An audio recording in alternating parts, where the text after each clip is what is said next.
Liturgia belíssima nesta solenidade de São Pedro e São Paulo. Esta solenidade, que é mais do que uma festa, é solene, deveria ser no dia 29, aqui festejada no Brasil. Como nós não temos feriado, dia santo de guarda, então se passa para o próximo domingo. No Brasil, nós temos uma tradição muito bonita das festas juninas. No mês de junho, nós temos alguns santos bem populares, uma herança tão bonita que nós recebemos de Portugal, dessas festas juninas. O Nordeste festeja muito mais do que nós. Temos São João, no dia 24, Santo Antônio, no dia 13.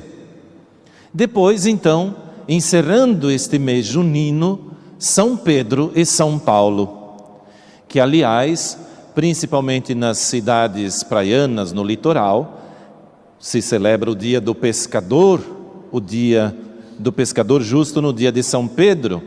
Algumas comunidades hoje fizeram, nesse frio, fizeram uma barqueata, não é uma passeata, nada, foram de barco fazer uma procissão com a imagem de São Pedro. Então, esta festa, essa solenidade, ela entra numa festa popular, que pessoas que muitas vezes nem praticam a sua fé, participam das festas populares juninas, que tem uma bonita tradição das pessoas se encontrarem em torno da comida, em torno da dança. Porém, para nós, ela é muito mais do que uma festa popular. Pedro e Paulo, para nós, dizem muito mais do que a festa junina, que tão bonita é, que eu já fiz essa introdução falando. Olhamos para a liturgia da palavra, para as leituras de hoje, e vemos as duas pessoas, Pedro e Paulo, duas colunas da igreja. Pedro era pescador. Um pescador, ele quase que um semi-analfabeto, não tinha estudo. Pedro tinha liderança, tinha um grupo de pesca, ele já liderava, mas ele não entendia muito de pessoas, ele entendia mais de peixes. E Jesus escolhe justamente ele que era Simão. Jesus troca o nome dele e dá o nome de Pedro, que lembra pedra. Claro, porque também fala da construção desta nova comunidade, mas Pedro tinha uma característica muito forte que conta a tradição, que Pedro era muito teimoso. Teimoso feito uma pedra, como uma pedra. Não sei se você conhece pessoas teimosas assim, né? Todos nós conhecemos pessoas teimosas, ou até nós podemos, né, tantas vezes sermos teimosos. Esse dia eu vi até numa farmácia que tinha remédio contra a teimosia, até isso fazem hoje, né? Até para teimosia, alguns têm que tomar muito desse remédio. Pedro era muito teimoso, alguns diziam que era cabeça dura, mas Jesus escolhe justamente Pedro, um homem frágil, porém com um coração muito bom, e sabia liderar. Pedro então é o primeiro Papa, por isso para nós hoje católicos também é o dia do Papa. E eu lembrei no início da celebração que o Papa Francisco sofreu um pequeno intervento hoje à tarde, e temos como cristãos católicos a obrigação de rezar por ele, sinal visível da unidade da igreja. E olhamos para outra figura, que é Paulo. Se Pedro era analfabeto, quase analfabeto, não tinha estudos, era teimoso, Paulo era uma pessoa muito culta, estudioso, estudou na escola de Gamaliel, que era a escola mais famosa. Nós temos as escolas por aí, não vou falar nome porque já viu, né? Acho que vão fazer propaganda, vai fazer propaganda, mas tem umas escolas famosas, umas faculdades famosas. Pois bem, Paulo estudou na faculdade da época mais famosa, na escola de Gamaliel. Era estudioso. E Paulo, que perseguia os cristãos, autorizava inclusive a morte, teve um encontro com Jesus no caminho de Damasco. Isso é Jesus já ressuscitado. Paulo não conheceu Jesus pessoalmente antes da sua morte. Jesus ressuscitado apareceu a ele e disse: por que me persegue? É interessante que ele não estava perseguindo Jesus, estava perseguindo os seguidores de Jesus. Então, quem persegue os seguidores de Jesus, persegue o próprio Cristo. Seja uma grande lição para todos nós. Então Paulo, uma pessoa capacitada. Por isso Deus, Ele chama os capacitados e também aqueles que a princípio nós não vemos muitas capacidades. Deus chama quem Ele quer e quando Ele quer. E isso também é para nós não termos muitas desculpas. A pessoa diz assim, eu não tenho estudo. Isso acho que Deus não quer falar. Isso é lá para aquela pessoa que tem mais capacidades. Não, é para você também. Para você também que não tem muitos estudos. Ou para não ter uma outra desculpa. Não, eu sou uma pessoa muito estudada. Eu sou uma pessoa muito culta. Isso aqui é para pessoas mais simples. Não, é para você também. É para você também que tem mais capacidades, mais dons, que se desenvolveu, que estudou. Deus chama a todos. Então, olhando para essas duas figuras, Pedro e Paulo, essas duas colunas, olhando até para a personalidade deles, Deus continua chamando os seus, continua chamando você e eu, com as nossas capacidades e também com as nossas imperfeições, porque é Ele que vai burilando, é Ele que vai nos lapidando.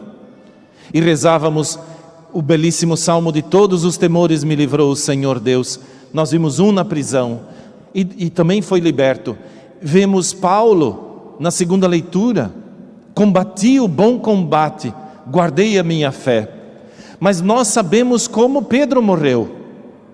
São Pedro morreu crucificado e de cabeça para baixo. Paulo, porque tinha cidadania romana, para evitar o sofrimento, os romanos não sofriam para morrer, ele foi decapitado. Então, de quais temores o Senhor pode nos livrar? Pode nos livrar do medo, pode nos dar confiança, pode encher o nosso coração de esperança. E por isso, olhando então para essas duas grandes figuras, nós agradecemos o Senhor por ter os apóstolos, agradecemos o Senhor por tê-lo chamado e também por nos chamar, por estarmos aqui. Olhando para Pedro e Paulo, a igreja festeja o dia do Papa, festeja também o dia da igreja, o dia da Igreja Católica Apostólica Romana.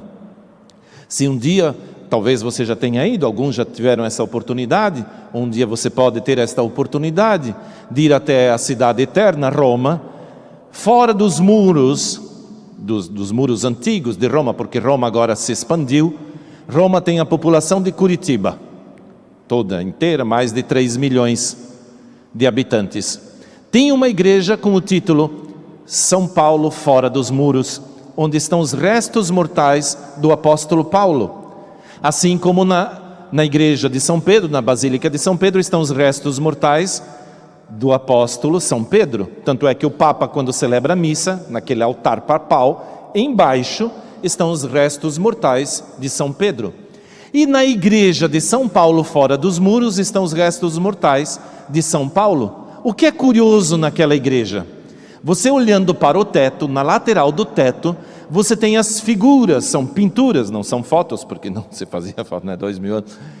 Desde o apóstolo Pedro, desde São Pedro, e vem vindo os papas, quase 300 papas, passando em volta da igreja, passando, até chegar na lateral, e tem uma luz, um facho de luz, sobre o Papa atual, que é o Papa Francisco. Já tem uma figura lá do Papa Francisco. O que isso mostra? Não só a beleza, mas mostra a continuidade da igreja. Mostra que a igreja que Jesus queria fundar é a igreja católica. Ele fala, tu és Pedro e sobre esta pedra edificarei o quê? A minha igreja.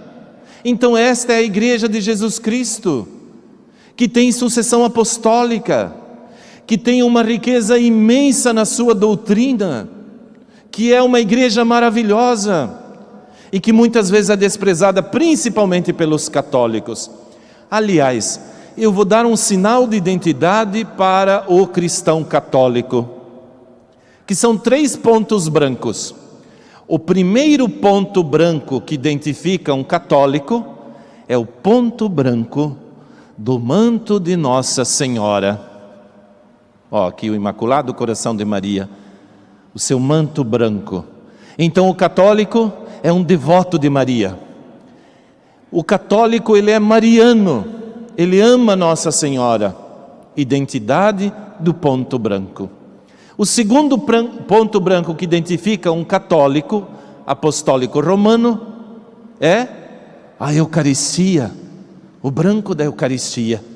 Um católico, ele não pode viver sem Eucaristia. Espero que você, nesse período da pandemia, que não pôde comungar, tenha percebido falta da Eucaristia. Fez falta ou não fez? Fez, né? Um católico, então, não pode viver sem a Eucaristia. Só quando ele é impedido, quando não pode.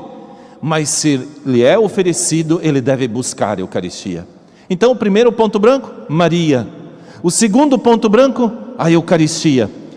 E qual seria o terceiro ponto branco? Tum, tum, tum, tum, tum, tum, tum, tum. Tum, tum, tum, tum, tum, tum, tum, tum. Qual seria? Qual seria o terceiro ponto branco que identifica um católico?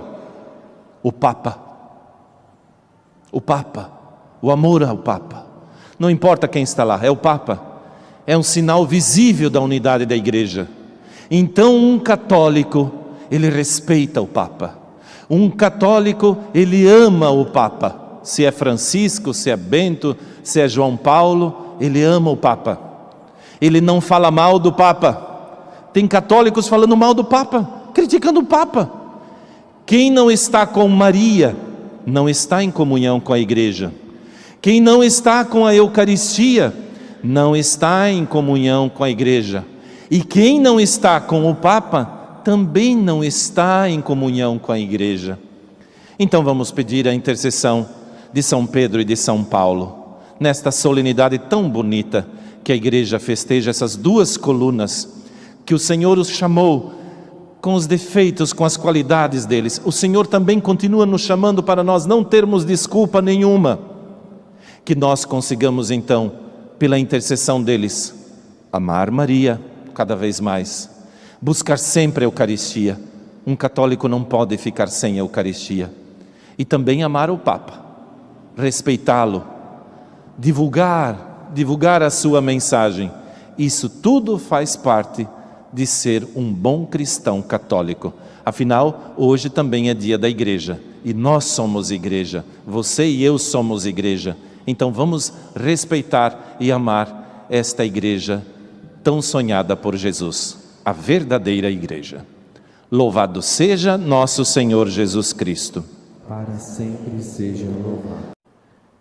Nós queremos agradecer ao Senhor pela sua presença, agradecer ao Senhor por esta Eucaristia, este pão do céu que nos alimenta, nos sustenta. Agradecer ao Senhor pela Igreja Católica, como uma mãe que nos educa, nos acolhe, nos ampara. Muito obrigado, Senhor. Obrigado, Senhor, também pelo Papa Francisco, atual Pedro. Olhai por ele nesse momento delicado da sua saúde. Nós te agradecemos por todo o bem que ele faz à igreja e queremos te pedir também com esta Eucaristia para que o sustente na sua missão. Obrigado, Senhor, por estarmos aqui nesta noite. Quem está em casa, quem está aqui no santuário, louvamos ao Senhor. Não obstante as nossas dificuldades, nossos problemas, é o Senhor que nos sustenta. De todos os temores o Senhor nos livra, nos liberta de todas as prisões, de todas as amarras. Vem tirar de nós o medo, a angústia, a tristeza e até a teimosia, se for necessário. Muito obrigado, Senhor. Nós te agradecemos imensamente nesta noite por estarmos na Tua presença.